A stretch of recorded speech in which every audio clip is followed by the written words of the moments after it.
الرحمن الرحیم الحمد للہ کفا والصلاۃ والسلام علی عباده الذین اصطفى اما بعد فاعوذ باللہ من الشیطان الرجیم لقد کان لکم فی رسول اللہ اسوۃ حسنہ صدق اللہ العلی العظیم۔ قابل صد احترام علماء کرام، بزرگوں، بھائیوں اور دوستوں، آج ہم سب یہاں اس لیے جمع ہوئے ہیں کہ ہم دارالعلوم وقف دیوبند سے استاد الحدیث حضرت اقدس مولانا مفتی رفاقت صاحب کو سماعت کریں۔ وقت اتنا نہیں ہے میں حضرت کا لمبا چوڑا یا پروگرام کا تعارف کراؤں، آپ سب محلے کے لوگ ہیں، حضرت کا تعارف بھی آپ کے سامنے ہو چکا ہے اور پروگرام کی نوعیت بھی آپ کے سامنے آ چکی ہے۔ مختصراً یہ عرض کرنا ہے کیونکہ کچھ ساتھی ابھی نئے بھی آئے ہیں، دیگر محلوں والے ابھی نظر آ رہے ہیں کہ ہم سب مسلمان ہیں اور ہم سب کا یہ عقیدہ اور یقین ہے کہ اللہ کے نبی صلی اللہ تعالی علیہ وسلم ہم مسلمانوں کے لیے ہماری جان سے بھی زیادہ پیارے ہیں۔ یہ عقیدہ ہے یا نہیں ہے؟ ہے، اور ہونا بھی چاہیے ہر مسلمان کا۔ اگر کسی مسلمان کا عقیدہ یہ نہیں ہے تو وہ سمجھ لے کہ اس کا ایمان مکمل نہیں ہو سکتا۔ یہ خود اللہ کے نبی علیہ السلام نے حدیث میں فرمایا، اور قرآن کریم یہ کہتا ہے کہ تم لوگوں کے لیے اللہ کے رسول کی زندگی میں بہترین نمونہ ہے۔ ہم اپنی زندگی میں کوئی بھی کام کریں، بچپن میں جب بچہ ہمارے گھر میں پیدا ہوتا ہے اور ہم اس کا نام رکھتے ہیں تو اس وقت سے لے کر کے جب انسان دنیا سے جاتا ہے تو اسے کس طریقے سے دفنانا چاہیے، ان دونوں احوال کے زندگی کے درمیان کے جتنے بھی احوال ہیں، بچوں کی شادی کرنا ہو، بچوں کو تعلیم دلانا ہو، شادی کے علاوہ جتنے بھی گھریلو اور سماجی مسائل ہیں، ان تمام میں اگر ہم یہ چاہتے ہیں کہ کامیاب ہوں تو ضروری ہے کہ ہم اللہ کے نبی کی تقلید کریں، آپ کو فالو کریں۔ اس کے بغیر نہ ہم دنیا میں کامیاب ہو سکتے ہیں نہ آخرت میں کامیاب ہو سکتے ہیں۔ اور آج کل جو ہندوستان کے حالات ہیں وہ مجھے بتلانے کی ضرورت نہیں ہے کہ ہمارے وہی نبی جو ہم سب کے لیے جان سے زیادہ پیارے ہیں، آج جگہ جگہ ان کی شان میں گستاخیاں کی جا رہی ہے، اور ہندوستان کے سیاسی احوال اور سیاسی صورتحال بھی ہندوستان کی ہم سب کے سامنے ہے۔ تو اللہ کے نبی علیہ السلام نے جو ہم سب کے درمیان میں، ہمارے بڑوں کے درمیان میں، صحابہ کے درمیان میں قرآن اور حدیث کا نمونہ پیش کیا ہے، اور آپ نے نبوت کے 40 سال میں نبوت ملی، اس کے بعد کے جو 23 سال گزارے ہیں، ان 23 سالوں میں زندگی کا کوئی پہلو ایسا نہیں چھوڑا جس میں اپنے ماننے والوں کی رہنمائی نہ کی ہو۔ ان پہلوؤں میں ایک پہلو آپ کا سیاسی پہلو بھی ہے، یعنی اسلام خود بتلاتا ہے، اللہ کے نبی نے خود مسلمانوں کو بتلایا کہ تمہیں اپنے ملک کے اندر کس طریقے سے رہنا ہے اور تمہیں اپنے ملک کی سیاسی صورتحال کو کس طریقے سے دیکھ کر زندگی گزارنی ہے۔ ان تمام موضوعات پر انشاءاللہ سیر حاصل گفتگو کریں گے۔ ہمارے حضرت مولانا مفتی رفاقت صاحب دارالعلوم دیوبند وقف سے جو تشریف لائے ہوئے ہیں، میں آپ لوگوں کو یہ پہلے بھی بتلا چکا ہوں کہ یہ کوئی رسمی جلسہ نہیں ہے جس میں باضابطہ لمبے لمبے اشتہارات چھپتے ہوں اور باضابطہ ان کے لیے لمبے لمبے بجٹ پاس کیے جاتے ہوں۔ یہ مختصر سا پروگرام ہے جو ابھی 6:30 بج رہے ہیں، شروع ہونے والا ہے اور 7:30 بجے مکمل بھی ہو جائے گا انشاءاللہ۔ ہمارے بڑوں کا ایک طریقہ رہا ہے کہ وہ جب بھی کوئی پروگرام کرتے تھے تو قرآن کریم کی تلاوت سے کرتے تھے تاکہ وہ پروگرام بحسن و خوبی اختتام پذیر ہو، اس پروگرام میں قرآن کی آیتوں سے برکت بھی آ جائے۔ تو ہم اپنے اکابر کی اس دیرینہ روایت کی پاسداری کرتے ہوئے آج کے اس نورانی پروگرام کو شروع کرتے ہیں، اور قرآن کریم کی تلاوت کے لیے میں دعوت دیتا ہوں اپنے مدرسے کے ایک طالب علم عزیز محمد فرحان سلمہ کو، وہ آئیں اور صرف چند آیت قرآن کریم کی تلاوت کریں۔ یہاں بیٹھ کے پڑھیں، اسے چھوڑ دیں۔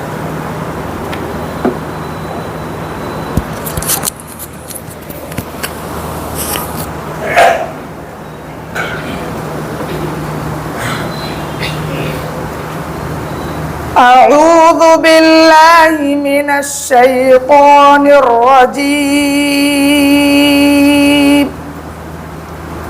بسم الله الرحمن الرحيم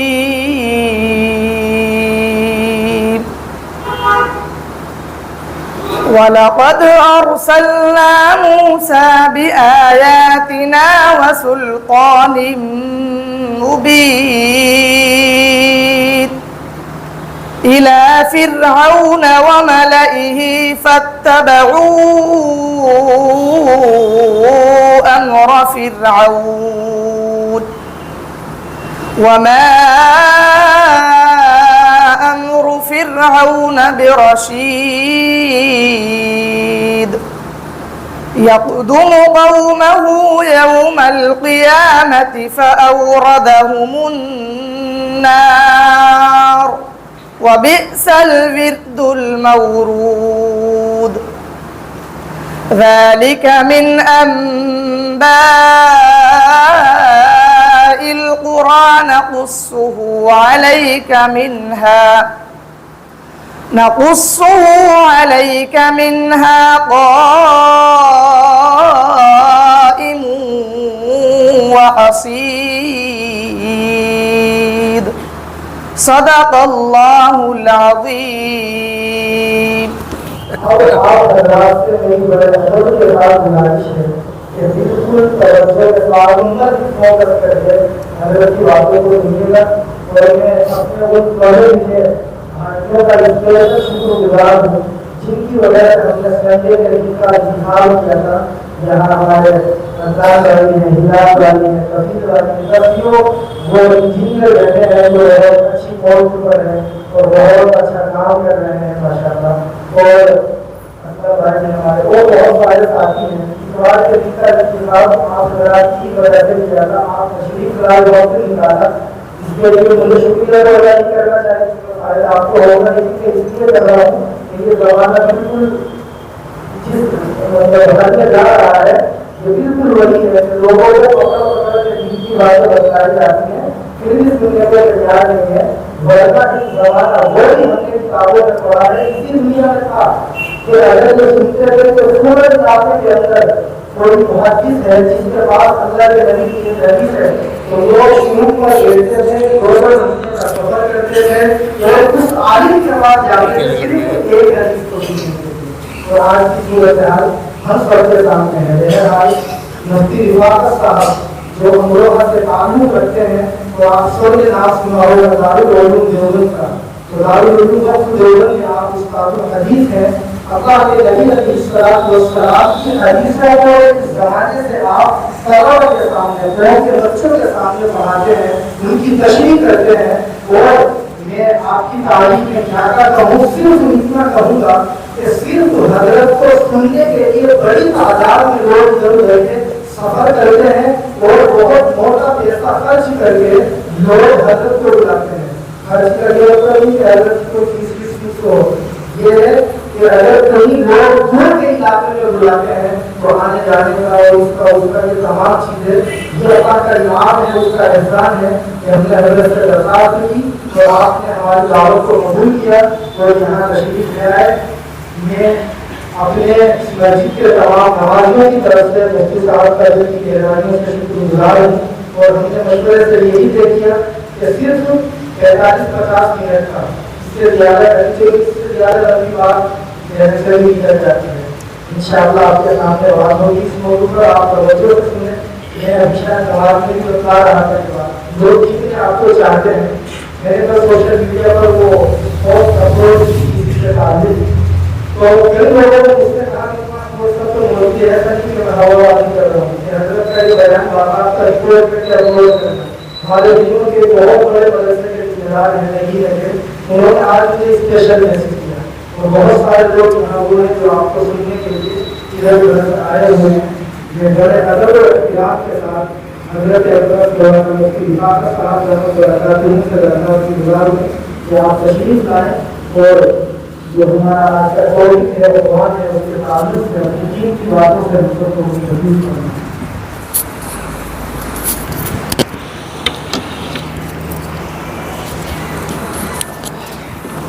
إن الحمد لله نحمده ونستعينه ونستغفره ونؤمن به ونتوكل عليه ونعوذ بالله من شرور أنفسنا ومن سيئات أعمالنا من يهده الله فلا مضل له ومن يضلل فلا هادي له ونشهد أن لا إله إلا الله وحده لا شريك له ونشهد أن سيدنا ومولانا محمدا عبده ورسوله صلی اللہ علیہ وعلى آلہ وصحبہ وبارک وسلم تسلیما کثیرا اما بعد فاعوذ باللہ من الشیطان الرجیم بسم اللہ الرحمن الرحیم لقد کان لکم فی رسول اللہ اسوۃ حسنہ لمن کان یرجو اللہ والیوم الآخر وذکر اللہ کثیرا صدق اللہ العظیم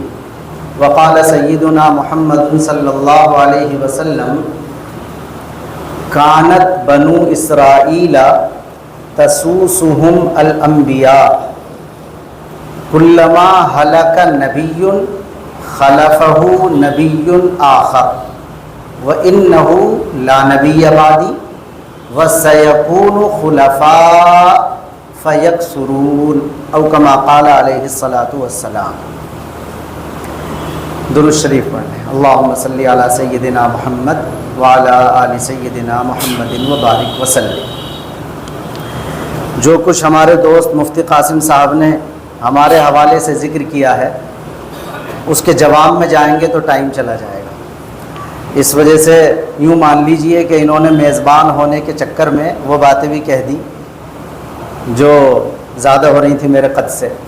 اگلی بات یہ ہے کہ جو بات مجھے کرنی ہے اس مختصر وقت میں، کوشش یہ کروں گا میں کہ یہ کوئی جوشیلی تقریر نہ ہو بلکہ ایک کلاس ٹائپ چیز ہو اور میرا لہجہ بھی تھوڑا مناسب سا رہے، جوشیلا انداز نہ ہو، تاکہ میں جو کچھ کہنا چاہتا ہوں مختصر وقت میں کسی اشارے کے طور پر ہی کم از کم پورا خلاصہ سا آپ کے سامنے ذکر کر سکوں۔ کوئی زیادہ بڑی امیدیں لگا کے مت بیٹھیے گا، بلکہ یوں سمجھیے گا صرف کہتے ہیں اس کو ٹریلر، بس اس طرح کا ہوگا۔ پیغمبر علیہ السلام کی جو زندگی ہے اس کی فل پکچر تو اس سلسلے میں پیش نہیں کی جا سکتی اس 40-45 منٹ میں، لیکن میں یہ بھی نہیں چاہتا کہ بہت ہلکا سا حصہ آئے، تو میں ایک پورا سا جو کہتے ہیں نا کہ شارٹ میں سب پر نظر ڈل جائے، جھلک سی آ جائے، بس اتنا کام شاید آج کی گفتگو میں ہو سکے گا۔ تمہید میں 2-3 باتیں کروں گا اور اس کے بعد آگے پیغمبر علیہ السلام کی یہ جو حیثیت ہے، یعنی آپ علیہ السلام کی زندگی میں سیاسی رہنمائی، political guidance in life of Muhammad, ہمیں آج کے دور میں کیا ملتی ہے یا قیامت تک اس کے اندر کیا صلاحیت ایسی رکھی گئی ہے کہ ہمیں جس شعبے میں جس طرح کی رہنمائی اور گائیڈنس کی ضرورت ہے، تو ایک نمونہ عمل ہمارے سامنے پیغمبر کی زندگی موجود ہے۔ تمہید یہ ہے سب سے پہلے کہ دیکھیے جو صفات ہوتی ہیں، ویلیوز، کوالٹیز کہہ لیجئے، ویلیوز کہہ لیجئے، صفات کہہ لیجئے، بنیادی طور پر یہ صفات اور خاص طور سے اپوزٹ ویلیوز، یعنی ادھر ایک صفت ہے اور اس کے مقابلے میں دوسری صفت ادھر ہے، یعنی ایک آدمی رحم دل بھی اعلی درجے کا ہو اور جب کسی موضوع پر اسے غصہ آ جائے تو اس کے غصے کے سامنے بھی کوئی نہ ٹھہر سکتا ہو۔ یہ جو اپوزٹ ویلیوز ہوتی ہیں یہ سب سے کامل حیثیت میں جس ذات کے اندر پائی جاتی ہیں وہ ہمارا خالق و مالک اللہ ہے۔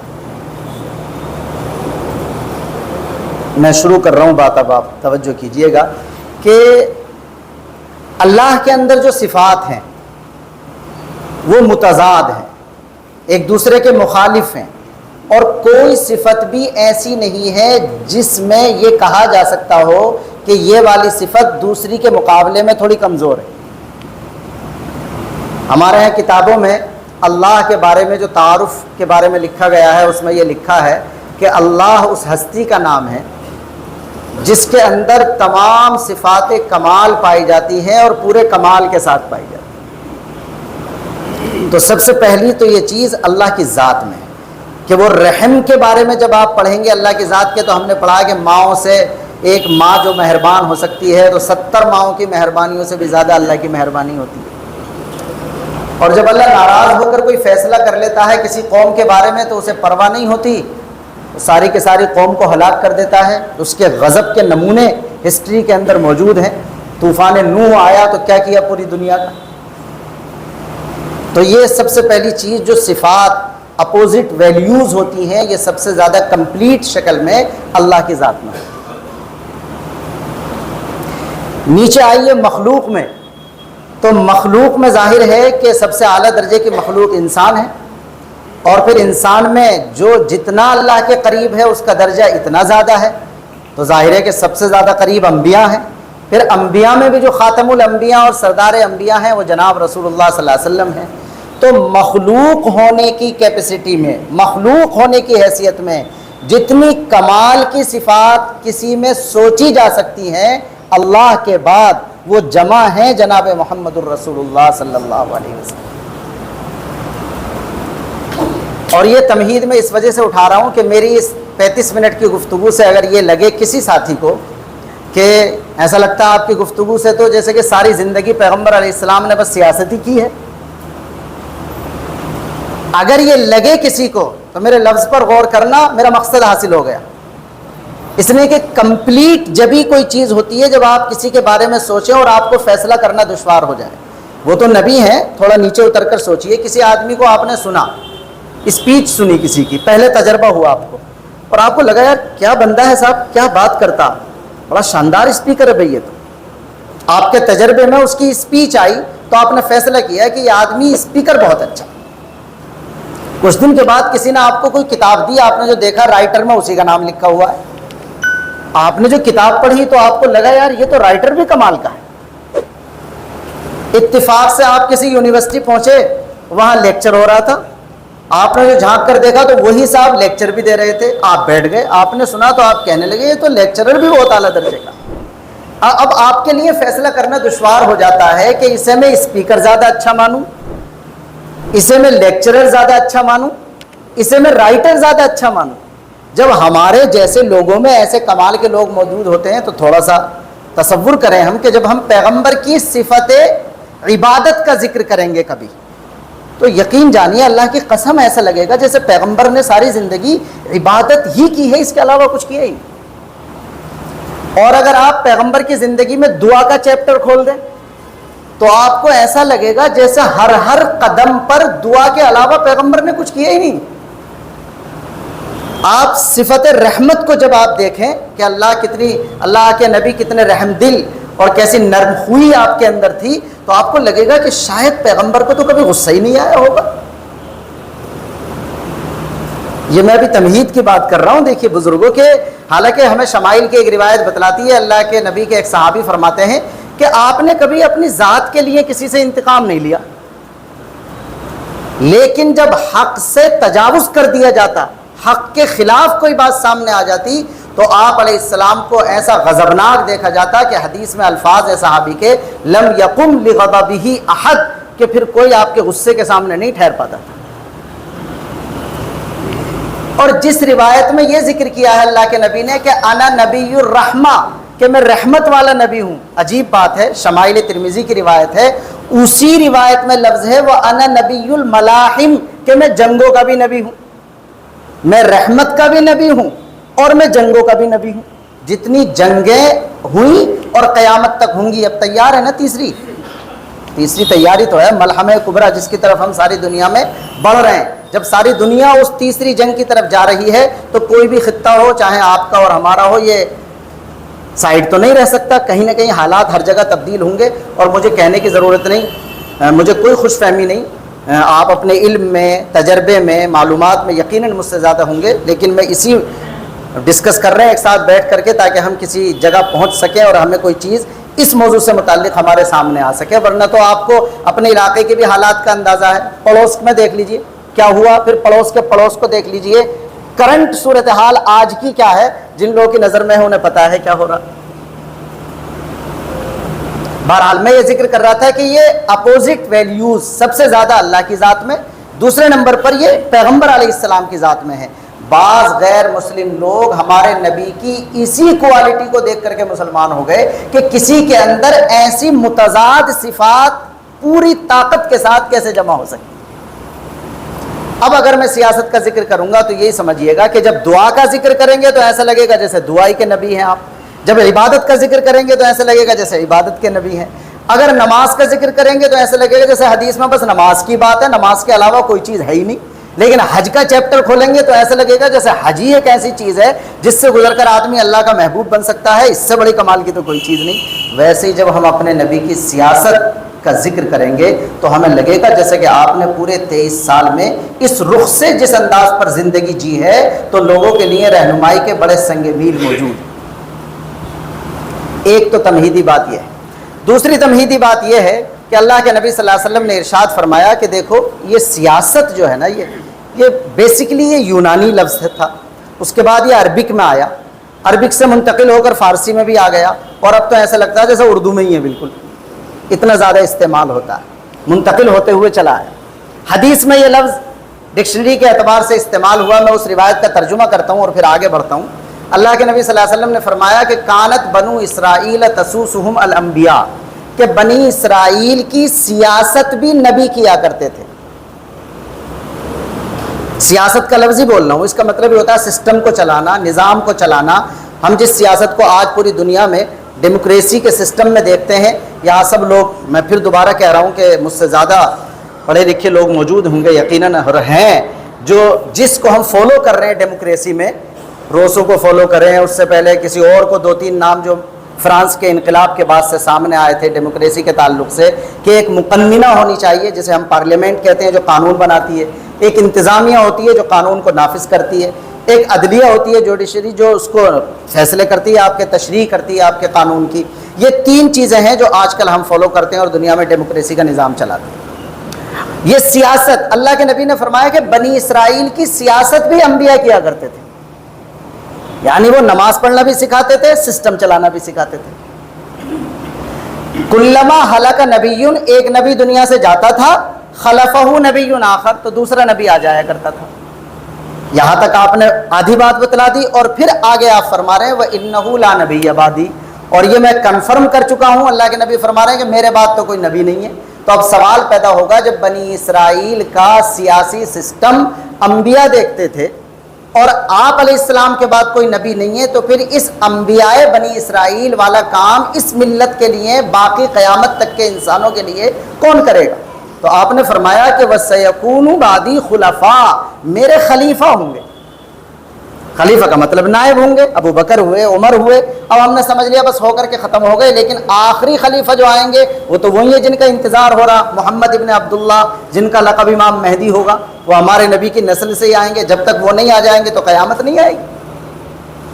تو اللہ کے نبی نے فرمایا کہ خلفاء ہوں گے میرے بعد، اور وہ یکسرون کثیر ہوں گے۔ تو اس سے یہ پتہ چلتا ہے کہ بنیادی طور پر انسانوں کے سماجی سسٹم کو بھی چلانے کے لیے وہ بندہ چاہیے جس کے پاس اس نظام کے لیے جبرائیلی ہدایت موجود ہو۔ جبرائیلی ہدایت کا مطلب وحی کی ہدایت موجود ہو۔ جب ہماری نماز، روزہ، زکوٰۃ، حج وحی کی رہنمائی میں ہے تو ظاہر ہے کہ ہمارا سیاسی سسٹم بھی کس رہنمائی میں چلے گا؟ وحی کی رہنمائی میں چلے گا۔ یہ دوسری تمہیدی بات ہے۔ اور تیسری تمہیدی بات یہ ہے اور آخری، کہ دیکھیے جب یہ وحی کی رہنمائی میں چلے گا تبھی ٹھیک چلے گا۔ سیاست، خدمت اسی وقت بنے گی جب وحی کی رہنمائی میں ہوگی، اور اگر وحی کی رہنمائی میں نہیں ہوگی تو پھر یہ مخلصانہ نہیں ہوگی۔ جتنے پولیٹیشین آئیں گے ان میں کس کے بارے میں آپ گارنٹی سے کہہ سکتے ہیں کہ یہ مصلحانہ آیا ہے؟ آج کل آپ غور کر کے دیکھ لیجئے، کچھ لوگ صرف کرپشن کرنے کے لیے آتے ہیں سیاست میں، کچھ لوگ اپنے بزنس کو بچانے کے لیے آتے ہیں۔ انہیں پتا ہے کہ اگر میں اس میں نہیں آؤں گا تو میری فیکٹری تباہ ہو جائے گی، میرا یہ کاروبار خراب ہو جائے گا، تو صرف اپنے مفادات کے تحفظ کے لیے سیاست میں آتے ہیں، کوئی اور مقصد نہیں، کوئی مشن نہیں، کوئی پلان نہیں۔ اور پوری دنیا کا سسٹم کرپٹ ہے، اس وجہ سے مہنگائی کی بھرمار ہے۔ IMF اپنی انگلیوں پر نچاتا ہے، دنیا کے کتنے ملکوں کو نچا رہا ہے، قرضہ دیتا ہے پلان کرتا ہے، ان ملکوں کا بجٹ خود IMF لکھ کر کے دے دیتا ہے کہ تمہیں ٹافی بھی اس پیسے پہ بیچنی ہے جتنے اتنا ٹیکس لگانا ہے اور اتنا ہمیں دینا، ہمارا قرضہ جو ادا کرنا۔ ظاہر ہے کہ میں اس موضوع کی طرف نہیں جا رہا، بس ہلکا سا اشارہ کر رہا ہوں، یہ سسٹم ہے دنیا کا۔ تو جب وحی کی رہنمائی میں سسٹم چلے گا تو جو سیاسی نظام ہے وہ اپنی جگہ قائم ہوگا۔ کیا ہے سیاسی نظام؟ بنیادی چیزیں 3 ہیں۔ نمبر 1، جس جگہ آپ سیاسی نظام چلا رہے ہیں وہاں آپ اپنے ناگرک لوگوں کو، اپنے شہریوں کو امن دیں گے۔ کسی بھی علاقے کی بنیادی جو ضرورت ہے سب سے پہلے وہ امن ہوگا، داخلی لٹیروں سے بھی اور خارجی لٹیروں سے بھی۔ یعنی جو ہمارے ملک کے اندر، ہماری 4 دیواری، ہماری سرحدوں کے اندر دوسرے قسم کے لوگ ہیں، چور ہو سکتے ہیں، ڈاکو ہو سکتے ہیں، راہزن ہو سکتے ہیں، جیب کترے ہو سکتے ہیں، یعنی داخلی ملک کے اندر کے جو نقصان پہنچانے والے لوگ ہیں ان سے شہریوں کو اطمینان اور امن ملنا چاہیے۔ یہ سب سے پہلے ہمارے سیاسی نظام کی ذمہ داری ہے، امن دیں۔ اس کے لیے ہمیں پولیس کی ضرورت پیش آتی ہے، اور باہر کے لوگوں سے حفاظت کے لیے کوئی گھسپیٹ نہ کرے، کوئی دراندازی نہ کرے، کوئی اٹیک نہ کرے، کوئی باہر سے آ کر حملہ نہ کرے، تو اس کے لیے ہمیں پورے دفاعی سسٹم کی، ہمیں اپنی آرمی اور اپنی فوج کی ضرورت پیش آتی ہے۔ تو سیاسی نظام چلانے والوں کے لیے بنیادی ضرورت یہ ہے کہ اپنے شہریوں کو وہ اطمینان اور امن فراہم کریں گے کہ داخلی اعتبار سے بھی وہ محفوظ ہوں چور اچکوں سے، اور خارجی اعتبار سے بھی حملہ آور لوگوں سے ان کے ناگرک اور ان کے شہری محفوظ ہوں۔ نمبر 2 یہ ہے کہ روزگار ہو، روزگار فراوانی کے ساتھ میسر ہو۔ اب آپ یہ دیکھ لیجئے روزگار میں اتنی مشکلات ساری دنیا میں کیوں ہیں؟ اس وجہ سے ہیں کہ جو VIP بن جاتے ہیں، جو ایک مرتبہ سیاسی نظام کا حصہ بن جاتے ہیں، کتنے لوگ تو یہ چاہتے ہیں بس ایک مرتبہ MP بن جاؤں، ایک مرتبہ MLA بن جاؤں، اس لیے کہ لائف ٹائم اس کو وہ فیسلٹیز مل جاتی ہیں کہ غریبوں کا خون ٹیکس کے ذریعے سے چوسا جاتا رہے گا اور وہ اپنی بہترین لائف انجوائے کرتا رہے گا لائف ٹائم۔ خادم تو نہیں ہے نا پھر یہ، اس نے تو یہ سوچا کسی طرح رشوت دے کر، پیسے خرچ کر کے، کتنا ہی مہنگا ٹکٹ مل رہا ہو، مہنگا ٹکٹ لے کر ایک مرتبہ اسٹیٹس مجھے مل جائے کہ میں MLA بن گیا، میں MP بن گیا، تو ساری زندگی کے لیے اس کے بارے نہیں آ رہے ہو رہے ہیں، چاہے بعد میں دوبارہ اس کا نمبر آ رہا ہے کہ نہیں آ رہا۔ ظاہر ہے میں ساری تفصیل میں نہیں جا سکتا۔ تو یہ کب ہوگا؟ اس کے خلاف جب وحی کی رہنمائی ہمارے پاس موجود ہوگی تو اس طرح غریبوں کا خون نہیں چوسا جائے گا، اس طرح کا اسٹیٹس ان کو نہیں ملے گا۔ وہ جو پروٹوکول دنیا نے بنایا ہے اس سے لوگ نجات پا جائیں گے، ٹیکس کی بھرمار سے بچ جائیں گے لوگ۔ تو ایک دوسرا یہ ہے کہ روزگار کے مواقع ایسے میسر ہوں کہ آسانی کے ساتھ روزی فراہم ہو رہی ہو۔ اور تیسری بنیادی چیز ہے جسٹس، انصاف۔ آپ اگر غور کریں تو سب جانتے ہیں اس چیز کو کہ انصاف کی ضرورت ہمیشہ کمزور کو ہوتی ہے، طاقتور کو تو انصاف کی ضرورت نہیں ہوتی نا۔ طاقتور تو وہ صرف اپنی طاقت کی بیس پر اپنے حقوق لے لیتا ہے۔ ہاں اگر کسی مالدار کا عدالتی کیس چلا جائے اور غریب کے ساتھ، تو سب لوگ غریبی کو سمجھاتے ہیں اس سے کیوں لڑ رہا، وہ تو ججوں کو بھی خرید لے گا۔ تو انصاف جو چاہیے دراصل وہ کمزور کو چاہیے ہوتا ہے۔ تو جب تک آپ کے ملک میں، آپ کے زیر انتظام علاقے میں عدل اور انصاف نہیں ملے گا تو اس کا مطلب آپ کا سیاسی نظام فیل ہو جائے گا۔ یہ بنیادی طور پر 2-3 چیزیں میں نے ذکر کی۔ اب آتے ہیں ہم اپنے نبی صلی اللہ علیہ وسلم کی طرف، اور ٹائم ہے 7، ہمارے پاس ٹائم ہے، ہم بنیادی طور پر 2-4 باتیں کر لیں گے۔ تو ہم نے ابھی تک اتنی بات ذکر کی ہے کہ ایک تو سیاست جو لفظ ہے اس کا مطلب ہے انتظام چلانا، اور یہ اللہ کے نبی نے فرمایا بنی اسرائیل کے انبیاء ہی چلاتے تھے، ایک نبی جاتا تھا دوسرا آ جایا کرتا تھا۔ میں آخری نبی ہوں، میرے بعد نبی تو کوئی نہیں آئے گا، لیکن میرے جو خلیفہ ہوں گے، جیسے مسجد میں میری نیابت کرنا ان کی ذمہ داری ہے، ویسے سماجی سسٹم چلانا بھی دراصل انہی کی ذمہ داری ہے۔ اللہ کے نبی صلی اللہ علیہ وسلم کی زندگی میں اگر مختلف مومنٹ ہم دیکھیں بڑے بڑے، بس اشارے کروں گا میں، میرے پاس 25 منٹ ہیں، میں 5 چیزیں ذکر کر رہا ہوں آپ کے سامنے اپنے نبی کی زندگی کی۔ ایک کا نام ہے حلف الفضول، دوسرا ہے ہجرت، تیسرا ہے مواخات، چوتھا ہے میثاق مدینہ، اور 5واں ہے صلح حدیبیہ۔ ان 5 جگہ کو ہم سامنے لائیں گے اور ہم کوشش کریں گے کہ دیکھیے وہاں پیغمبر کی حس کیا ہے، پیغمبر کی فراست کیا ہے، پیغمبر کی سیاسی بصیرت کیا ہے، اور پیغمبر کس طریقے سے پلان کر کے چیزوں کو آگے لے جانے کی کوشش کر رہے ہیں۔ پوری زندگی کو اس طرح سے دیکھیے۔ جناب رسول اللہ صلی اللہ علیہ وسلم کی ولادت مبارکہ ہوتی ہے 570 میں.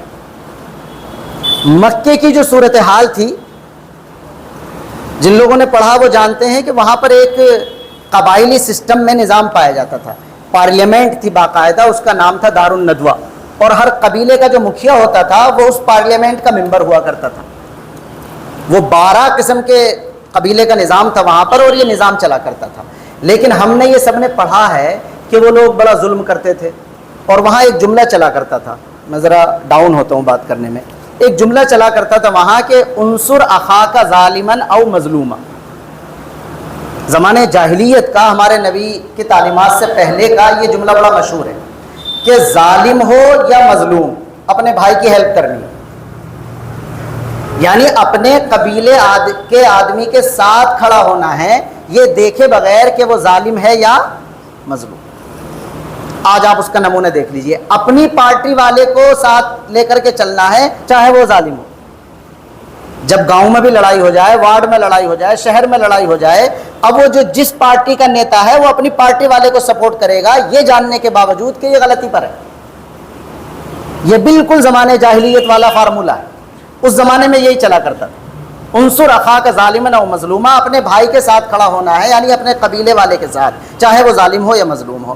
لیکن ظاہر ہے کہ کچھ نہ کچھ روحیں اچھی ہوتی، تو اس سسٹم کے اندر چند لوگ ایسے تھے جنہوں نے آپس میں ایک کمیٹی سی بنائی. جیسے آپ چند نوجوان یا لوگ جمع ہو جائیں کہ یار اپنے وارڈ میں ہم یہ کام کرنا شروع کریں گے، اور انہوں نے میٹنگ کی ایک، اور قسم کھائی کہ ہم لوگ غریبوں کا ساتھ دیں گے، یعنی ہمارا سسٹم یہ بنے گا کہ جو مظلوم ہوگا اس کا ساتھ دیں گے، چاہے وہ ہمارے قبیلے کا ہو یا کسی دوسرے قبیلے کا ہو، اور جو ظالم ہوگا اس کے اپوزٹ کھڑے ہوں گے، چاہے وہ ہمارا بھائی کیوں نہ ہو. یہ ایک چند لوگوں نے مل کر ایک ایگریمنٹ کیا اور اس میں قسم کھائی. اس کا نام ہے حلف الفضول. حلف کے معنی قسم کھانے کے آتے ہیں، وعدہ کرنے کے، اور فضول یہ فضل کی جمع ہے، اس لیے کہ اس معاہدے کے اندر فضل نام کے کئی ممبر تھے. ہمارے نبی کے چچاؤں میں بھی تھے ایک فضل نام کے. اور آپ کو معلوم ہے کہ آج کل بھی جب کمیٹیاں بنتی ہیں تو جو کمیٹی کا ذمہ دار ہوتا ہے اس کے نام سے پوری کمیٹی کا نام رکھ دیا جاتا ہے، جیسے سچر کمیٹی، لبران کمیشن، فلاں کمیشن، فلاں کمیٹی. تو ایسے ہی مکے کے اس دور میں، یہ 586 کی بات کر رہا ہوں میں، 570 میں ہمارے نبی پاک علیہ السلام کی تشریف آوری ولادت مبارکہ ہے، اور 586 میں یہ چند مکے کے اچھے سمجھدار لوگ یہ اس طرح کا ایک ایگریمنٹ کر رہے ہیں کہ ہم پورے سسٹم کے خلاف جائیں گے اور مظلوم کے ساتھ ہم کھڑے ہو جائیں گے. سب سے پہلی چیز ہمارے نبی کی زندگی میں یہ ملتی ہے کہ 16 سال کی عمر میں ہمارے نبی پاک علیہ السلام اس ایگریمنٹ میں شریک ہوئے. عمر کتنی ہے؟ 16 سال. یہ حلف الفضول کوئی سیاسی مومنٹ نہیں ہے. میں بنیاد اس وجہ سے اٹھا رہا ہوں کہ ایک لفظ بولتا ہوں میں اب، جو سب مجھ سے زیادہ جانتے ہوں گے، کہ سوشل ورکنگ کی کوکھ سے پولیٹیکل سائنس جنم لیتی. یعنی پہلے آپ سوشل ورکنگ میں آتے ہیں، سماجی خدمت کرتے ہیں، تو لوگوں کے دل میں آپ کی محبت پیدا ہوتی ہے، اور اس کے بعد رفتہ رفتہ لوگ آپ کو ذہنی طور پر اپنا قائد تسلیم کر لیتے ہیں. پھر جب آپ کسی کھڑے ہوتے ہیں الیکشن میں تو لوگ آپ کے ٹریک ریکارڈ کو دیکھ رہے ہوتے ہیں کہ 5 سال سے ہمارے علاقے میں یہ اتنا کام کر رہے ہیں، 10 سال سے ہمارے علاقے میں یہ اتنا کام کر رہے ہیں. تو سب سے پہلی جو بنیادی چیز ہوتی ہے خدمت کو سامنے رکھنے کے لیے، اس کا نام ہے سماجی خدمت، سوشل ورکنگ. جناب رسول اللہ صلی اللہ علیہ وسلم کی حص ہے. ابھی آپ نبی نہیں بنے ہیں، 40 سال میں نبی بنیں گے، لیکن 16 سال کی عمر میں آپ اس معاہدے کے اندر کیا ہو رہے ہیں؟ شریک. اور یہ علماء موجود ہیں سب. نبی بنائے جانے کے بعد بھی آپ یہ فرمایا کرتے تھے کہ آج بھی اگر کوئی مجھے اس طرح کے ایگریمنٹ کے لیے آفر کرے گا تو آج بھی میں اس میں شریک ہونے کے لیے تیار ہوں. تو سماجی خدمت ایک ایسی بنیادی چیز ہے کہ آگے جا کر کے یہ چیز قیادت کی راہیں آسان کرتی ہے. میں یہ نہیں کہہ رہا کہ اس نیت سے سماجی خدمت کریں تاکہ ہم قائد بن جائیں، ہمارے نبی کا فارمولہ یہ نہیں تھا، لیکن میں ایک بات کہنے کی کوشش کر رہا ہوں کہ مخلصانہ طور پر ہمیں جب سماجی خدمت میں ہم آگے آئیں گے تو ایٹومیٹکلی ہم قیادت کے لیے ایک بہترین مٹیریل بنتے چلے جائیں گے، اور جب بہترین مٹیریل بنیں گے تو سماج ہمیں کیا کر لے گا؟ قبول کر لے گا. یہ 16 سال کی عمر میں جناب رسول اللہ صلی اللہ علیہ وسلم نے اس کے اندر شرکت کی ہے. اور نبی بنے آپ کتنی عمر میں؟ 40 سال کی. تو 16 سے 40 دیکھیں تو کتنی عمر میں کتنے دن بیٹھ رہے ہیں؟ 25 سال تقریباً بیٹھ رہے ہیں. یہ سمجھیے کہ 25 سال ہمارے نبی علیہ السلام کا نبی بننے سے پہلے یہ آپ ٹریک ریکارڈ دیکھیں گے تو اس میں بیواؤں کا سہارا بننا، یتیموں کا سہارا بننا، مزدوروں کا سہارا بننا، کمزوروں کا سہارا بننا، جو مسافر ہیں ان کا سہارا بننا، یہ سارا کا سارا ریکارڈ جناب رسول اللہ صلی اللہ علیہ وسلم کا ان 25 سال میں. اور یہ ریکارڈ ہمیں بخاری سے پتہ چلتا. جب نبی بنے آپ اور آپ گھبرائے تو آپ اپنی بیوی حضرت خدیجہ کے پاس پہنچے اور کہا کہ مجھے تو بڑا عجیب تجربہ ہوا آج، پتہ نہیں کون آیا میرے پاس ایسا بھیجا جو سب نے پڑھا ہے. تو حضرت خدیجہ نے جو اس وقت جملے بولے وہ وہی ہیں جو ہمارے نبی پاک علیہ السلام پچھلے 25 سال سے مکے میں کر رہے. حضرت خدیجہ نے کہا کلا واللہ لا یخزیک اللہ ابدا، اللہ آپ کو ایسے کیسے رسوا کر دے گا، آپ کیوں گھبرا رہے ہیں؟ آپ تو رشتہ داروں کا خیال کرتے ہیں، آپ تو غریبوں کا خیال کرتے ہیں، آپ تو مزدوروں کا خیال کرتے ہیں. تو نمبر 1 ہمارے لیے ضروری ہے، میں جلدی جلدی آگے بڑھوں گا، ایک پوائنٹ آ گیا حلف الفضول.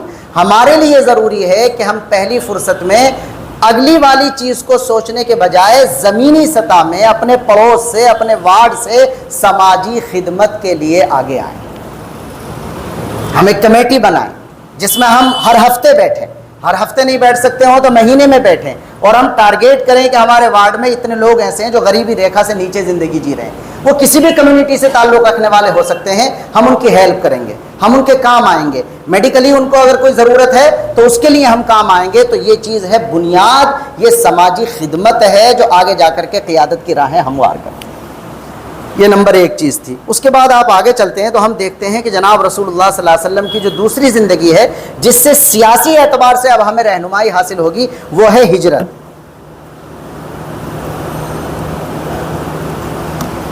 اللہ کے نبی صلی اللہ علیہ وسلم 40 سال کی عمر میں نبی بن گئے، اور ظاہر ہے کہ نبی بننے کے فوراً بعد لوگ آپ کے مخالف ہو گئے. اور الفاظ مختصر کرتا ہوں میں. سب سے پہلے لوگوں کو حیرت ہوئی، دوسرے نمبر پر نفرت ہوئی. پہلے حیرت کا دھچکا لگا، یہ محمد نے کیا کر دیا، پھر نفرت ہوئی، اور بالآخر مخالفت اور مزاحمت ہو گئی. اب آپ یہاں سے غور کرنا، جب مکے کے ماحول میں پیغمبر علیہ السلام نے نبوت کا دعویٰ کیا اور اس کے بعد اعلان کے بعد لوگ آپ سے جڑنے لگے، تو جو آپ سے جڑتا تھا ایک اعتبار سے اس کی سلطنت اور سیاست کا محور بھی مکے کی وہ پارلیمنٹ جو دار الندوہ تھا وہ نہیں رہتا تھا، بلکہ وہ منتقل ہو کر کے کیا بن جاتا تھا، محور جناب رسول اللہ صلی اللہ علیہ وسلم بن جاتے تھے. یہ بہت کہتے ہیں نا پوائنٹ ٹو نوٹڈ، یعنی اسے کہتے ہیں اردو میں ریاست در ریاست. یعنی جتنے لوگ بڑھتے چلے جا رہے تھے، مسلمان ہوتے چلے جا رہے تھے، تو پرسنلی اگر بالکل پرائیویٹ وہ صرف عبادت اور تسبیح کر رہے ہوتے تب اتنا زیادہ بڑا مسئلہ نہیں تھا. اتنا زیادہ بڑا مسئلہ اس وجہ سے پیدا ہوا کہ پیغمبر علیہ السلام ان تمام لوگوں کے ایٹومیٹک قائد اور سیاسی لیڈر بھی بنتے چلے جا رہے تھے. گویا ایک مملکت کے اندر دوسری مملکت پیدا ہو رہی تھی. بریکٹ لگائیے، آج اگر ہم یہاں ہیں اور ہم یہ اخلاص کے ساتھ طے کر لیں کہ ہم اپنا کسی قسم کا کوئی کیس کسی بھی ملکی عدالت میں نہیں لے جائیں گے، 5 سال نہیں کہتا، 1 سال میں نانی یاد آ جائے گی. کوئی کیس نہیں لے جائیں گے، ہم اپنی دارالقضاء میں حل کریں گے. میں سمجھا پایا یہ والی بات؟ اگر ہم صرف ایک ڈیسیزن لیتے ہیں کہ ہم اپنے سارے کیس کہاں پر حل کریں گے، اپنی دارالقضاء میں حل کریں گے. یعنی یہ سمجھیے کہ ڈسٹرکٹ لیول کی چاہے ہماری کورٹ ہو، چاہے ہائی کورٹ ہو، چاہے سپریم کورٹ ہو، اگر ہم یہ سوچتے ہیں کہ ہم سارے معاملات اپنے کس میں حل کریں گے، اپنے دارالقضاء میں حل کریں گے، تو ایک دم پارا گرم ہو جائے گا، درجہ حرارت ٹمپریچر آگے جائے گا. اس لیے کہ آپ دیکھتے ہیں کہ صرف نکاح طلاق کے مسئلے ہم محکمہ شریعہ اور دارالقضاء میں حل کرتے ہیں تو اس کے لیے بھی باقاعدہ کتابیں لکھی جا رہی ہیں، اور یہ کہا جا رہا ہے کہ مسلمانوں نے ایک ملکی عدالت کے اپوزٹ عدالتیں بنا رکھی ہیں، اس میں جا کر کے اپنے مسئلوں کو حل کر رہے ہیں. تو آپ اندازہ کیجئے اتنی بڑی تعداد جب وہ صرف نکاح طلاق نہیں بلکہ اپنے مالی جھگڑے بھی اگر اپنی ہی دارالقضاء میں قرآن و سنت کی روشنی میں حل کرے گی تو اس سے ایک دم ٹمپریچر ہائی ہو جائے گا.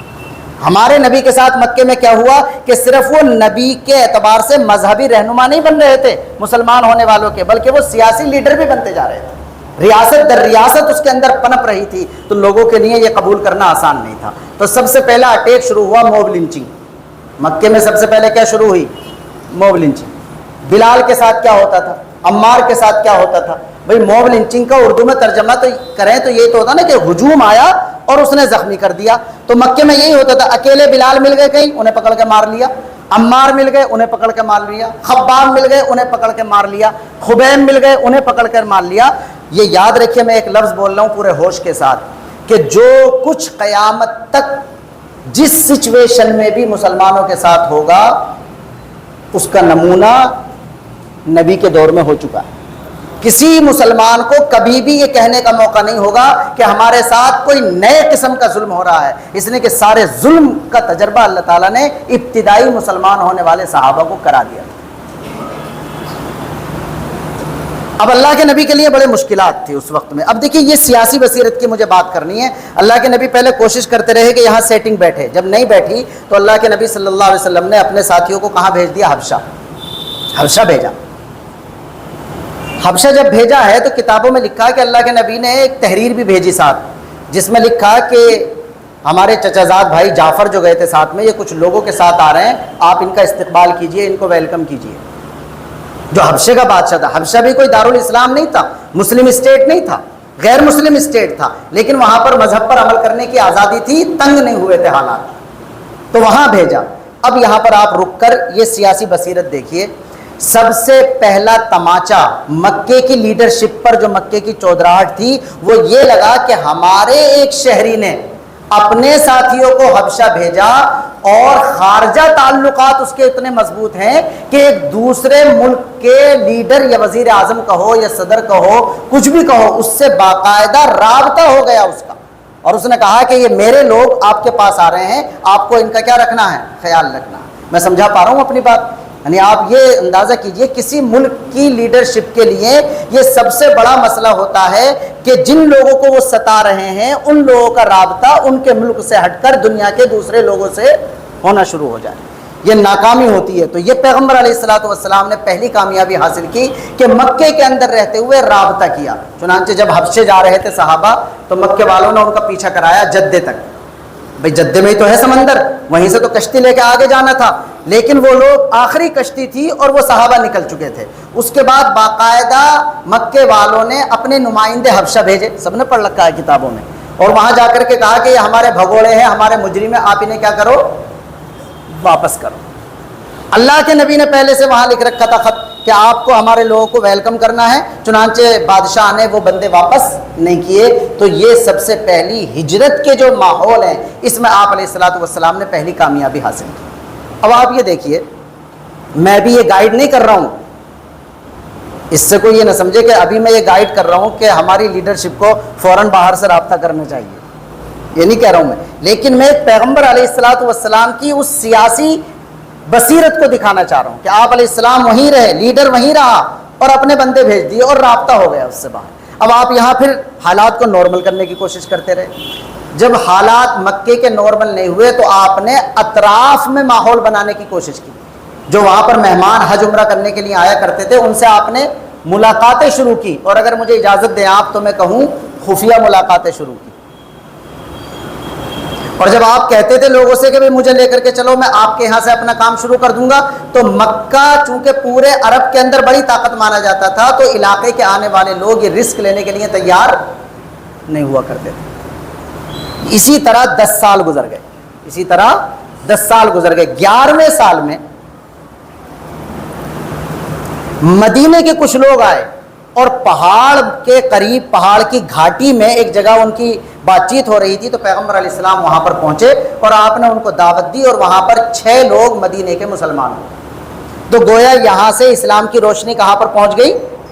مدینہ. اب آپ دیکھیے سیاست کی میں بات کروں گا. آپ علیہ السلام نے جب یہ دیکھا کہ مکے میں احوال نہیں بن رہے تو اب آپ چاہتے تھے کہ میں کسی اور جگہ منتقل ہو جاؤں, لیکن اور جگہ منتقل ہونے کے بعد بھی اگر میں اقتدار میں نہ ہوں, حکومت میں نہ ہوں, تو پھر منتقل ہونے کا فائدہ کیا؟ اس وجہ سے آپ کا پورا پلان یہ تھا کہ میں اس وقت منتقل ہوں گا جب وہاں جانے کے بعد لیڈرشپ کس کے پاس آ جائے؟ میرے پاس آ جائے. Point to note it. یعنی آپ کا پلان یہ تھا کہ میں اسی وقت یہاں سے منتقل ہوں گا جب مجھے جا کر کے اقتدار مل جائے وہاں پر. چنانچہ یہ پہلی بیعت عقبہ ہو گئی گھاٹی کے اندر, اور لوگ چلے گئے وہاں پر مدینے میں. اگلی بار جو لوگ گئے تھے انہوں نے وہاں دعوت دی تو اگلی بار اور زیادہ ہو گئے. اور تیسری بار میں یہ ہوا کہ ان مسلمانوں نے مدینے میں اتنا ماحول بنا لیا کہ اب خود ریکویسٹ کر دی انہوں نے جا کر کے کہ آپ مکہ چھوڑ دیجئے اور آپ ہمارے یہاں مدینے میں شفٹ ہو جائیں. اب آپ بہت غور کیجئے گا, یہ ہجرت وہ مومنٹ ہے جناب رسول اللہ صلی اللہ علیہ وسلم کی زندگی کی جس سے آپ کی بہت زیادہ سیاسی بصیرت کو سمجھا جا سکتا ہے. چنانچہ آپ علیہ الصلوۃ والسلام نے پھر ان سے معاہدہ کرنے کے بعد مکے کے اندر لوگوں کو اجازت دینی شروع کر دی کہ اکا دکا جس کا جتنا موقع لگے نکل جاؤ, پری پلان. یہ بھی یہاں سمجھنا ہے کہ لیڈر ابھی نہیں جا رہا, وہ موجود ہیں. چنانچہ جب لوگ کم ہوتے رہے تو ادھر سے تو لاوا پک رہا تھا مکے والوں کا. انہوں نے سوچا کہ اب بالکل آخری والا حملہ کر دینا چاہیے. چنانچہ انہوں نے پارلیمنٹ کا مشترکہ سیشن بلا لیا. دارالندوہ میں اسپیشل ہنگامی میٹنگ رکھی گئی اور یہ بل پاس کرنے کی بات آئی کہ صاحب اب محمد کا صلی اللہ علیہ وسلم کیا کر دینا چاہیے, دی اینڈ کر دینا چاہیے. سب نے پڑھا, یہ باتیں سب سیرت میں موجود ہیں. بس پیغام آج کی گفتگو کا یہ ہے کہ سیرت کو اس طرح نہ پڑھیے کہ بس واقعات کا پتہ چل جائے, بلکہ سیرت سے کچھ حاصل کرنے کی کوشش کرنی چاہیے. اس سے پوائنٹ لینا چاہیے اپنی زندگی میں, انہیں تجربہ کر کے سوچ سمجھ کر کے دیکھنا چاہیے. تو اللہ کے نبی کے بارے میں فیصلہ ہو گیا ختم کرنا. ابو جہل کی رائے یہ ہوئی, سب کو معلوم ہے کہ ہر قبیلے کا ایک نوجوان لیا جائے گا تاکہ کسی ایک قبیلے پر الزام نہ آئے اور محمد کا خاتمہ کر دیا جائے گا, نعوذ باللہ من ذالک. اللہ کے نبی صلی اللہ علیہ وسلم سب کو تقریباً مدینہ بھیج چکے تھے, چند لوگ رہ گئے تھے. ابو بکر تھے, حضرت علی تھے, پیغمبر علیہ السلام تھے, اکا دکا اور کچھ لوگ تھے. آپ علیہ الصلوۃ والسلام یہاں سے ہجرت کر کے چلے گئے. بات ہماری 2 مکمل ہو گئی اور ہمارے پاس 10 منٹ ہے صرف. دیکھیے ہم نے یہ ذکر کیا کہ ایک تو حلف الفضول, اس سے یہ پتہ چلتا ہے کہ پولیٹیکل ترقی کے لیے, سیاسی اعتبار سے اوپر آنے کے لیے بنیاد جو بنتی ہے وہ سماجی خدمت بنتی ہے. اس لیے سماجی خدمت پر ہم پہلے فوکس کریں گے. اور جب نبی کی زندگی کو ہم دیکھتے ہیں تو ہم دیکھتے ہیں 16 سال کی عمر میں آپ نے سماجی خدمت کا باقاعدہ آغاز کر دیا, اور نبی بننے سے پہلے آپ اس سلسلے میں باقاعدہ فیمس ہو چکے تھے اور مانے جا چکے تھے. اپنی سمجھداری کو آپ سب کے سامنے ثابت کر چکے تھے. دوسرا آیا ہجرت کا. ہجرت حبشے کی ہوئی, وہ آپ کی سیاسی بصیرت اعلیٰ درجے کی پہلی کامیابی آپ نے حاصل کر لی اپنے قریبی دشمنوں کے خلاف مکے میں, کہ آپ نے خود رابطہ کر لیا ایک شہری ہونے کی حیثیت میں, یعنی خارجہ تعلقات, فورن پالیسی. زیادہ گاڑے لفظوں میں انگلش میں ہم کہیں تو کہیں گے یہیں سے آپ علیہ الصلوۃ والسلام نے اپنی خارجہ پالیسی کا آغاز کر دیا. اور اس کے بعد جب آپ نے منتقل ہونے کا ارادہ کیا تو آپ نہ حبشہ گئے پہلی مرتبہ, نہ دوسری مرتبہ. آپ مختلف قبیلوں سے ملتے رہے. طائف آپ گئے تھے اسی خیال سے کہ وہاں جا کر رسپانس اگر اچھا ملتا ہے تو میں مکے سے کہاں شفٹ ہو جاؤں گا, طائف شفٹ ہو جاؤں گا. لیکن وہاں تو رسپانس مکے سے بھی زیادہ خطرناک آیا. تو پھر پیغمبر علیہ السلام نے کہا آپ دور چلا جائے. 450 سے زیادہ کلومیٹر دور آپ نے مدینے میں جا کر کے سیٹ ہونے کا ارادہ کر لیا, اور وہاں پہلے سے اسلام پہنچا. اور آپ کو یہ پورا پکا پتا تھا کہ میں جیسے ہی مکے سے منتقل ہو کر مدینے میں جاؤں گا تو فوری طور پر میں مدینے کا لیڈر بن جاؤں. تو یہ دوسری چیز نوٹ کرنے کی ہے کہ آپ اگر پہلی والی سچویشن میں ہی دوسری جگہ چلے جاتے تو پھر جانے کا کوئی فائدہ نہیں تھا. چنانچہ آپ ہجرت کر کے جب یہاں سے جاتے ہیں, یہ ہجرت والے چیپٹر مکمل ہو گیا. آپ جیسے ہی وہاں پر پہنچتے ہیں, اب وہاں پر کیا ہوتا ہے, تو تیسری چیز دیکھیے. تیسری چیز ہے مواخات. جیسے ہی آپ مدینے میں پہنچتے ہیں تو آپ کی سیاسی بصیرت کا اندازہ کیجئے. تیسرا سبق ہے مواخات. مواخات کے معنی آتے ہیں کہ جب مدینے میں یہ مہاجر جمع ہو گئے اور ادھر انصار تھے, تو اب یہ الگ الگ مزاج, الگ الگ قبیلہ, الگ الگ تہذیب, کیسے ہو ان کے اندر محبت ہے. تو اللہ کے نبی صلی اللہ علیہ وسلم نے فوراً, یعنی مجھے اندازہ یہ ہے, پوری طرح یاد نہیں آ رہا اس وقت, کہ یہ 3 سے 4 مہینے نہیں لگے اس کام کو, غالباً 2-3 مہینے کے اندر یہ آپ نے فوراً میٹنگ کر لی اور یہ کہا کہ صاحب مدینے کا ایک انصاری مکے کے ایک مہاجر کا کیا بنا دیا گیا, بھائی بنا دیا گیا. اب یہاں پر آپ سیاسی بصیرت دیکھیے. اپنے آپ پیسے نہیں ہیں بالکل اپنے پاس. آپ نے پڑھا مسجد نبوی کے لیے پیسے نہیں تھے, اپنا گھر بنانے کے لیے پیسے نہیں ہیں. اب اگر سارا بوجھ مدینے کے ان انصار پر ڈال دیا جائے گا تو مہاجرین کا کیمپ جو ہوگا اس کو کیسے سنبھالا جائے گا. تو اللہ کے نبی نے کیا کیا کہ سب کو سب پر نہیں ڈالتے, بلکہ ایسا کرتے ہیں کہ ایک کو دوسرے کا کیا بنا دیتے ہیں, بھائی بنا دیتے ہیں. یعنی آپ یہ دیکھیں, اکنومی کے نقطہ نظر سے دیکھیے, اگر اس انصاری کی دکان تھی تو دکان پہ کتنے بندے ہو گئے, 2. اگر اس کا کھیت تھا تو کھیت پہ کتنے بندے ہو گئے, 2. اب اسے ایک بندے کا کھانا زیادہ کھلانا ہے, ایک بندے کے کپڑے زیادہ بننے ہیں اس کے گھر میں، لیکن ساتھ ساتھ میں وہ اس کے کاروبار میں، اس کے کام میں شریک ہو گیا تو آمد اور نفع بھی اس کا کیا ہو جائے گا؟ بڑھ جائے گا۔ تو اللہ کے نبی صلی اللہ علیہ وسلم نے ایک محبت والا نظام پیدا کرنے کے لیے مسلمانوں میں آپس میں مواخات والا سسٹم قائم فرما دیا۔ تو الگ الگ جو تھا وہ چیز نہیں رہی، پھر ایک ساتھ مل گئے، اور پھر وہ ساری واقعات جو آپ سب جانتے ہیں کہ کتنے بہترین جذبہ انصار نے دکھایا، وہ تو اپنی پراپرٹی تک ان کے نام کرنے کے لیے تیار ہو گئے، لیکن پیغمبر علیہ السلام نے ان کو بالکل بھائی بنا دیا۔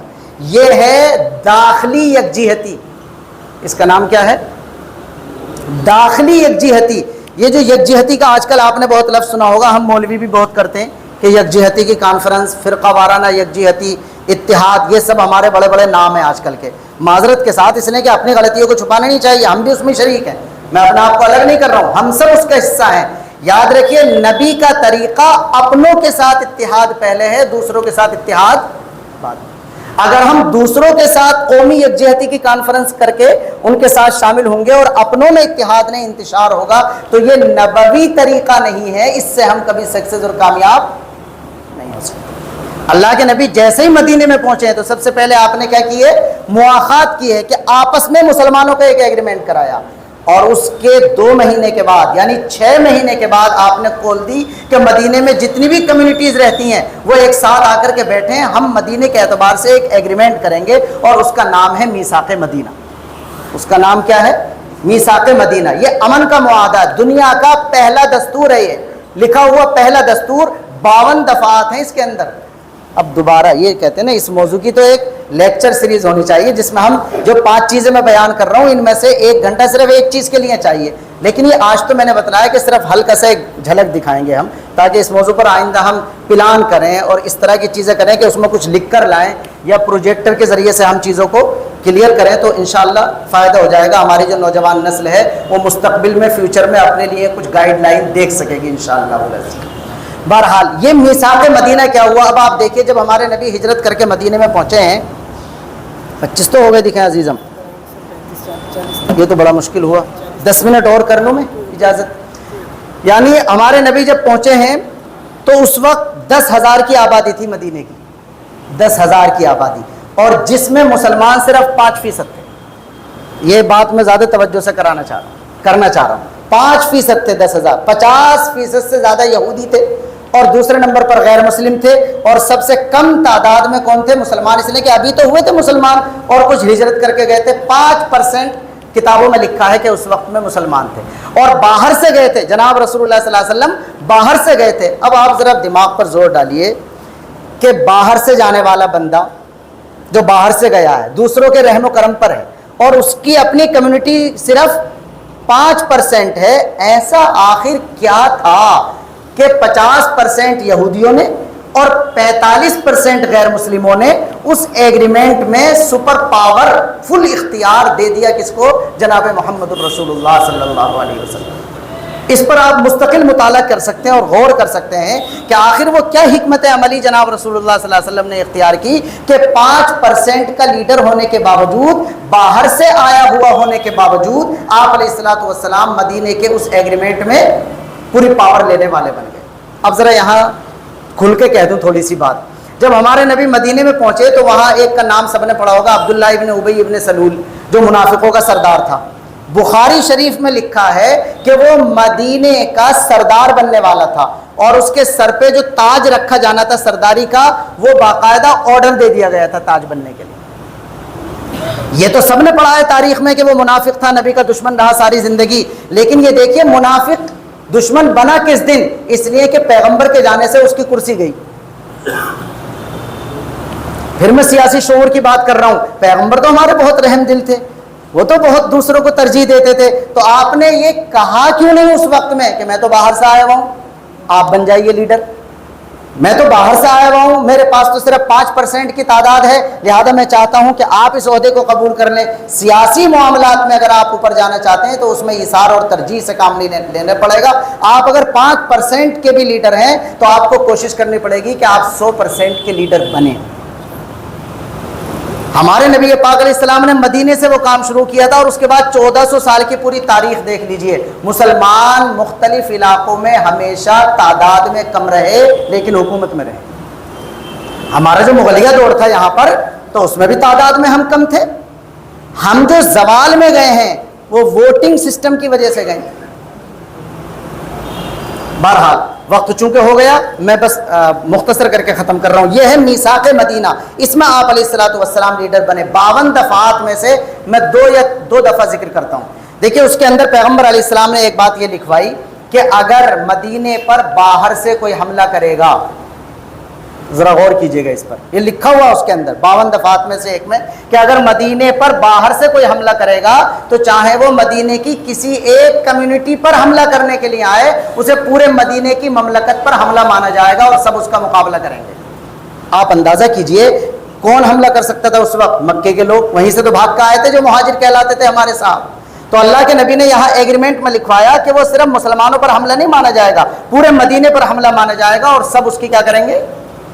مقابلہ کریں گے. ایک پوائنٹ. دوسرا پوائنٹ اس میں بہت زیادہ سمجھداری والا یہ لکھا ہوا ہے کہ جتنے دن جنگ چلے گی باہر کے حملہ آور سے تو اس میں ہر شخص اپنا خرچہ اپنے آپ اٹھائے گا. اب آپ دیکھ رہے ہیں کہ یہ خالص مسلمانوں کے فائدے والی شق تھی. مسلمانوں پر حملہ ہو سکتا تھا لیکن آپ نے یہ بھی لکھوایا کہ سب پر حملہ مانا جائے گا. آپ نے یہ بھی لکھوایا کہ جنگ کے دوران ہر شخص اپنے خرچے کا, اپنے آلات کا, اپنے ہتھیار کا, ان کے لانے کا, بنانے کا خود کیا ہوگا؟ ذمہ دار ہوگا. آج کل میں اگر اسے دیکھتا ہوں, اگر کسی کی لڑائی ہو جائے اور خاندان کے 4 نوجوان اپنے اس بھائی کا ساتھ دینے لگے تو ساتھ تو دیتے ہیں لیکن عدالت بھی جب جاتے ہیں تو خرچہ کس کا ہوتا؟ جس سے لڑائی ہوئی ہوتی ہے اس کا ہوتا اصل خرچہ. ہمارے نبی پاک علیہ السلام نے اس میں یہ لکھوایا 52 دفعات میں سے ایک میں کہ دوران جنگ ہر شخص کا خرچہ اپنا ہوگا. اور ایک آخری دفعہ جو اس کے اندر تھی وہ یہ تھی کہ اس مملکت مدینہ کے رہنے والوں میں جب بھی آپس میں کوئی اختلاف ہوگا تو اس کا آخری فیصلہ کرنے کا اختیار جناب محمد الرسول اللہ صلی اللہ علیہ وسلم کا ہوگا. یہ وہ پوائنٹ تھا جس کی وجہ سے عبداللہ ابن ابی ناراض ہوا اور وہ ہمیشہ جناب رسول اللہ صلی اللہ علیہ وسلم کی دشمنی کرتا رہا. چونکہ وقت ہو گیا اس وجہ سے میں صلح حدیبیہ والے پوائنٹ کی طرف اب نہیں جا رہا اور میں اپنی بات کو دوہرا کر کے ختم کر رہا ہوں. میں نے بزرگوں یہ ذکر کرنے کی کوشش کی ہے مختصر وقت میں کہ سیاست کہا جاتا ہے سماج کے حکومتی نظام چلانے, اور اللہ کے نبی نے فرمایا کہ بنی اسرائیل کی سیاست انبیاء کرتے تھے. ایک نبی جاتا دوسرا آ جاتا تھا. میں آخری نبی ہوں, میرے بعد کوئی نبی تو نہیں آئے گا لیکن میرے خلیفہ ہوں گے اور وہ قیامت تک ہوتے رہیں گے خلیفہ. تو لہذا وہ نظام چاہیے جس نظام کو وحی الہی کی رہنمائی حاصل ہو تاکہ کرپشن کا خاتمہ ہو اور جو مقصد ہے کسی بھی حکومت کا وہ مقصد مکمل ہو. اور وہ مقصد بہت سارے ہو سکتے ہیں. میں نے 3 ذکر کیے تھے. ایک تو امن, سارے ملک میں امن قائم ہو جائے. نمبر 2 روزگار کے مواقع برابری کے ساتھ میسر آ جائیں. اور نمبر 3 انصاف کا نظام قائم ہو جائے. اور یہ جب ہوگا جب وحی الہی کی رہنمائی میں ہمارا نظام چلے گا. پیغمبر کی زندگی سے جب ہم اسے حاصل کرنا چاہتے ہیں تو میں 5 چیزیں ذکر کرنا چاہتا تھا جن میں سے میں 4 ذکر کر سکا ہوں. نمبر 1 حلف الفضول. اس سے ہمیں یہ سیکھنا ہے کہ قیادت سماجی خدمت کی کوکھ سے جنم لیتی ہے. اس لیے ہم پہلے کوشش کریں کہ سماجی خدمت میں اپنے آپ کو آگے لے کر کے آئیں. یہ ایٹومیٹک لوگوں کے دلوں میں ہماری محبت پیدا کرے گی اور انشاءاللہ پھر لوگ ایٹومیٹک طریقے پر بندے کو اپنا قائد تسلیم کر لیتے ہیں. ہمارے نبی 16 سال کی عمر میں سماجی خدمت کے ایک معاہدے میں شریک ہو چکے تھے اور پھر آپ نے باقاعدہ 25 سال اس کی پریکٹس کی ہے. نبی بننے کے بعد آپ علیہ السلام کی سیاست کو اگر سمجھنے کی کوشش کی جائے تو وہ ہجرت سے سمجھ میں آتی ہے کہ آپ نے کس مناسب طریقے پر اپنے صحابہ کو ہجرت کر کے حبشہ منتقل کروایا اور اس کے بعد پھر آپ مدینہ منتقل ہوئے کتنی حکمتوں کے ساتھ کہ آپ نے یہ پہلے یقینی بنا لیا کہ مدینہ جانے کے بعد ہم اس حیثیت میں نہیں ہوں گے جس حیثیت سے ہم مکے میں ہیں بلکہ ہم انشاءاللہ اچھی حیثیت میں ہوں گے. اور اس کے بعد آپ علیہ السلام نے مدینہ جانے کے بعد مواخات قائم کی جو مسلمانوں کا آپس کا ایگریمنٹ تھا. اور اس کے بعد 2 مہینے کے بعد میثاق مدینہ کیا جو مدینے میں رہنے والے تمام فرقوں اور کمیونٹی جس میں یہودی بھی تھے, جس میں غیر مسلم بھی تھے اور جس میں مسلمان بھی تھے, سب کے ساتھ باقاعدہ معاہدہ کیا گیا. اور اس میں یہ شق اختیار کی گئی کہ اس رہنے والے علاقے میں آپس میں اگر کسی کا اختلاف ہوگا تو اس کا آخری فیصلہ کرنے کا اختیار جناب رسول اللہ صلی اللہ علیہ وسلم کو ہوگا. پیغام یہ ہے کہ سب سے پہلے سماجی خدمت کی طرف ہم انشاءاللہ کوشش کریں گے بھی انشاءاللہ العزیز. اور نمبر 2 یہ پیغام ہے کہ جب تک ہم مجبوری کی حالت میں ہیں تب تو ٹھیک ہیں, لیکن ایک مسلمان کی ملکی اعتبار سے اصل سچویشن یہ ہے کہ مسلمان کو یا تو اس جگہ رہنا چاہیے جہاں اکثریت میں ہو، اور اگر وہ اس جگہ رہ رہا ہے جہاں اقلیت میں ہے تو وہ اقتدار میں شریک ہو، یا تو فل اقتدار اس کے پاس ہو، اور اگر فل اقتدار بھی نہیں ہے تو کم از کم اقتدار میں وہ کیا ہو، شریک ہو۔ اگر وہ اقلیت میں ہوگا اور اقتدار میں بھی اس کی حصہ داری نہیں ہوگی تو پھر یہ چیز ہمیں کامیابی کی طرف نہیں لے جا سکتی۔ اور پیغمبر علیہ الصلوۃ والسلام کی زندگی سے میں نے ہلکا سا اشارہ کیا، اگرچہ وعدہ خلافی ہو گئی، کہ آپ مکے میں تھے، مکے میں آپ نے کوشش کی کہ سیٹ اپ تیار ہو جائے، نہیں ہوا تو آپ نے 13 سال صبر کر کے باقاعدہ منتقل ہونے کا فیصلہ کیا، اور جہاں آپ منتقل ہوئے وہاں آپ نے فل اقتدار کیا کیا، حاصل کیا، اور اس کے بعد اسلام کی بنیادوں پر آپ نے مدینے کی مملکت میں ایسا نظام قائم کیا کہ امن بھی قائم کر دیا، اطمینان بھی قائم کر دیا، روزگار بھی قائم کر دیا، اور عدل اور انصاف کا نظام بھی پورا قائم کر دیا۔ اس طرح ہم جناب رسول اللہ صلی اللہ علیہ وسلم کی زندگی سے جیسے عبادات کی رہنمائی حاصل کر سکتے ہیں، ہم دعاؤں کی رہنمائی حاصل کر سکتے ہیں، معاشی نظام کی رہنمائی حاصل کر سکتے ہیں، ویسے ہی ہم سیاسی نظام کی رہنمائی بھی جناب رسول اللہ صلی اللہ علیہ وسلم کی زندگی سے حاصل کر سکتے ہیں۔ میں نے ذکر کیا کہ یہ کوئی ڈیپ میں جانے والی بات نہیں تھی، ہلکا سا پوری زندگی کا ایک ہلکا سا نمونہ دکھانا تھا۔ اللہ تبارک و تعالی ہم سب کی حاضری کو قبول فرمائے اور اس سلسلے میں ہمیں فکر مندی نصیب فرمائے۔ وآخر دعوانا ان الحمد للہ رب العالمین۔